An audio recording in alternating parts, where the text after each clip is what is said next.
A Bíblia diz no livro de Isaías, no capítulo 9, nos versículos de 1 a 21. Mas para a terra que estava aflita, não continuará na escuridão. Deus, nos primeiros tempos, tornou desprezível a terra de Zebulon e a terra de Naftali. Mas, nos últimos tempos, tornará glorioso o caminho do mar, além do Jordão, Galileia dos gentios.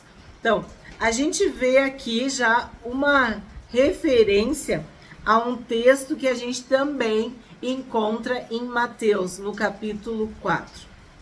O povo que andava em trevas viu grande luz, e aos que viviam na região da sombra da morte, resplandeceu-lhes a luz.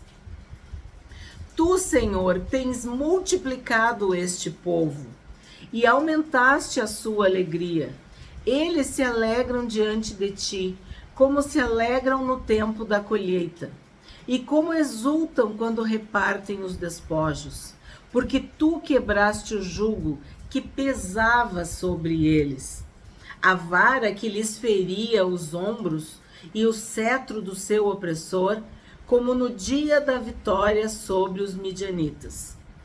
Porque toda bota com que o guerreiro anda no tumulto da batalha e toda roupa revolvida em sangue serão queimadas, servirão de pasto ao fogo. Porque um menino nos nasceu, um filho se nos deu.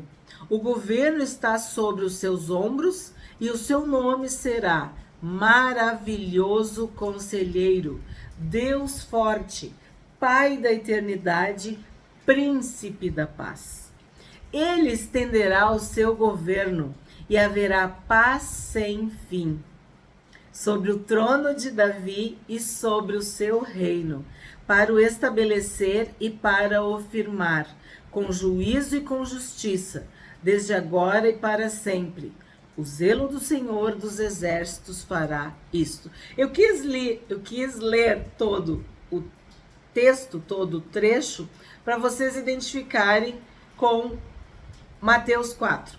O que a gente vê aqui? Que sim, há uma opressão, um desespero, há trevas, mas nós temos alegria, esperança e luz. E como que a gente consegue fazer essa transição, sair da opressão, do desespero, das trevas e ir para a alegria, a esperança e a luz? Porque um filho se nos deu. Um menino nos nasceu. Quem salvou a humanidade? Quem me salvou? Quem te salvou? Qual é o cetro do opressor? Qual é a vara que feria os ombros? O pecado nos escraviza. O pecado nos leva para a morte. O inimigo pinta e borda nas nossas vidas. Ele é o opressor. Ele é o que nos causa desespero e loucura e sofrimento. Porque o terreno onde o inimigo atua é o pecado. Adão e Eva estavam no Éden, no paraíso. Não tinham falta de nada. E a serpente, mais sagaz dos animais, né? Satanás, em forma ou na forma da serpente, se apossou da serpente e falou com Eva. E aí vem um monte de explicação. Por que a Eva foi conversar com a serpente? Onde é que Adão estava numa hora dessa que deixou a mulher conversar com a serpente? Aí eu também penso, Deus disse para Adão trabalhar, cultivar, fazer, mas disse que a Eva tinha que ajudar Adão. Então, Eva tinha que estar com Adão, ajudando Adão. Adão tinha que estar cuidando da Eva, junto com a Eva. Por que eles não estavam juntos? Por que a serpente entrou? Então, o que a gente vê? Quando o casal se separa, quando um vai para um lado, vai para o outro, o inimigo entra, o opressor entra, o desespero entra, a loucura entra, a mentira entra, o engano entra. Então, essa semente do mal, esse fruto do mal entrou. E aí esse caos todo que tu vê aqui, ó, vamos dizer, do versículo 2 até o versículo 5, ele muda completamente no 6, quando diz: um menino nos nasceu, um filho se nos deu. O governo está sobre os seus ombros e o seu nome será... De quem que ele estava falando? De Jesus. Do menino Jesus. Desse menino que é Deus, que é Emanuel, que é maravilhoso conselheiro, Deus forte, Pai da eternidade, príncipe da paz. O Senhor Jesus veio nos libertar, nos dar vida, nos salvar, nos tirar das mãos desse opressor, dessa vara que feria os nossos ombros. Ele vem nos pegar, como um pastor que pega a ovelha, que estava desgarrada, que estava caída, que estava suja, que estava faminta, sedenta, machucada, ferida, que tinha fugido, tinha se perdido, não sei onde essa ovelha andava, mas o pastor vai lá e traz a ovelha. Primeira coisa, pega no colo, fala com a ovelha, limpa a ovelha, coloca remédio nas suas feridas, nos seus machucados, dá-lhe de comer, dá-lhe de beber. É isso que o Senhor Jesus fez comigo e fez contigo. Ou pode fazer contigo, se é que tu não teve ainda essa experiência de ser libertado desse pecado, dessa opressão que o inimigo nos impõe quando estamos escravizados por nossos desejos e vontades. O pecado faz isso conosco. O salário do pecado é a morte, mas o dom gratuito de Deus é a vida eterna. Então, o menino nasceu.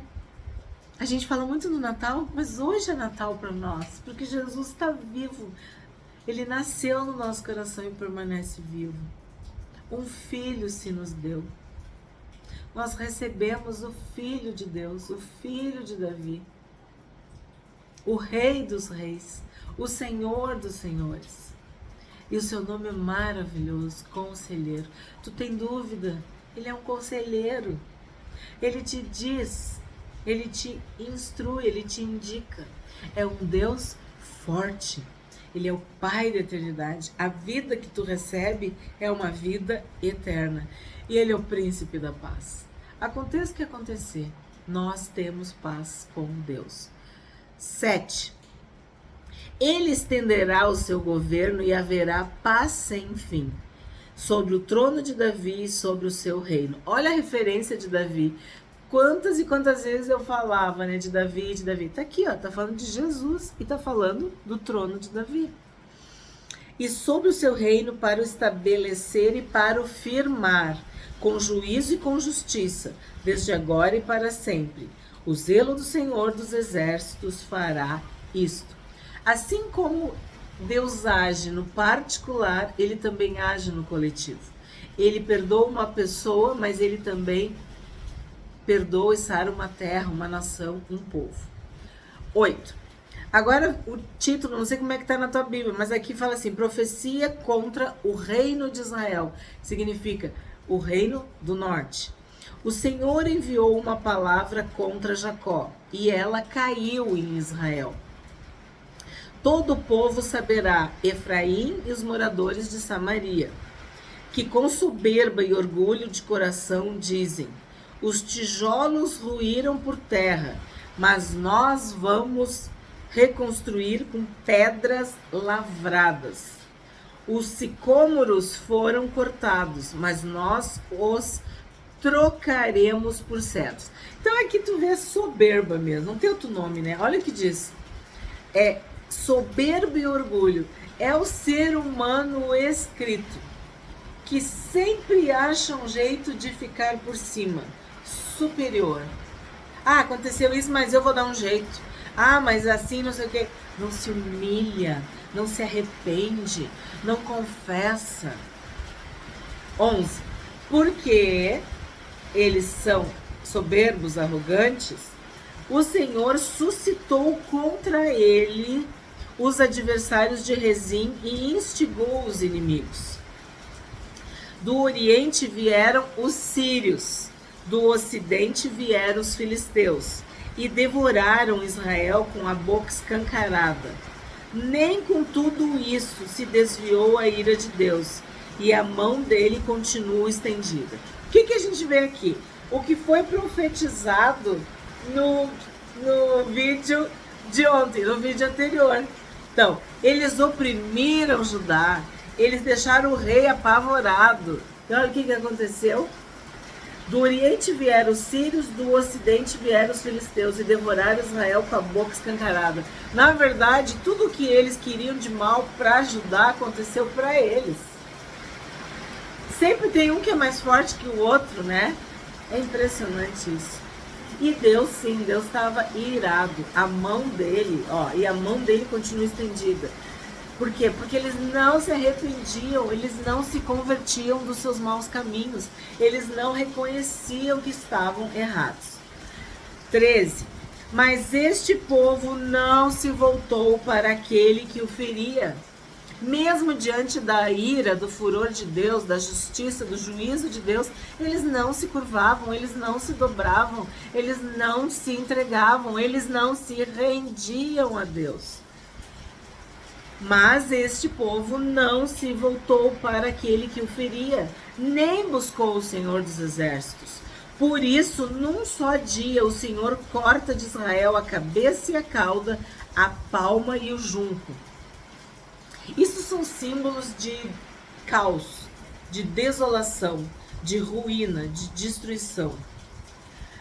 15. O ancião e o homem de respeito são a cabeça, e o profeta que ensina a mentira é a cauda.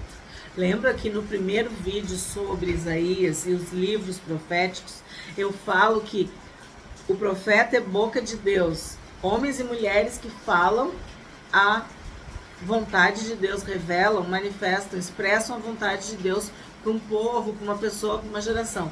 Mas existem os falsos profetas. Que é o falso profeta? É o enganador, é o mentiroso. É aquele que profetiza o que a pessoa quer ouvir e não o que Deus verdadeiramente está falando. Porque os guias deste povo são enganadores e os que por eles são guiados são destruídos. Assim como hoje, que as pessoas falam mentiras e as pessoas têm coceira no ouvido para ouvir essas mentiras. Se tem falso profeta, é porque tem quem acredita nas mentiras, na falsa profecia. Gente que não lê a Bíblia, gente que é levado igual uma folha para lá e para cá, qualquer vento, qualquer moda, qualquer modismo, qualquer história, qualquer narrativa, a pessoa já está seguindo, indo atrás, achando bonito, batendo palma, curtindo.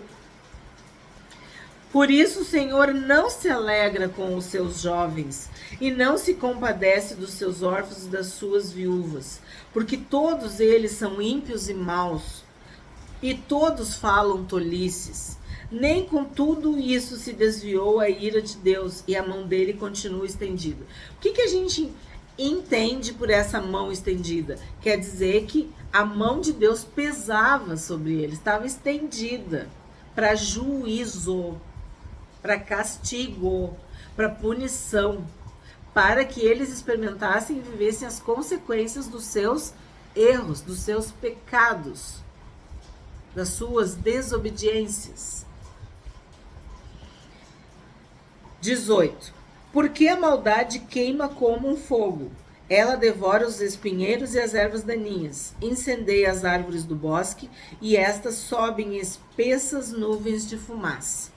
19. Por causa da ira do Senhor dos Exércitos, a terra está em chamas, e o povo é como lenha para o fogo. Ninguém poupa o seu irmão. Eu consigo imaginar uma cidade destruída, desterrada, seus habitantes mortos, prisioneiros, escravizados, envergonhados, humilhados. Eles botavam fogo em tudo, queimavam tudo, destruíam. Porque Deus os entregou na mão dos seus inimigos.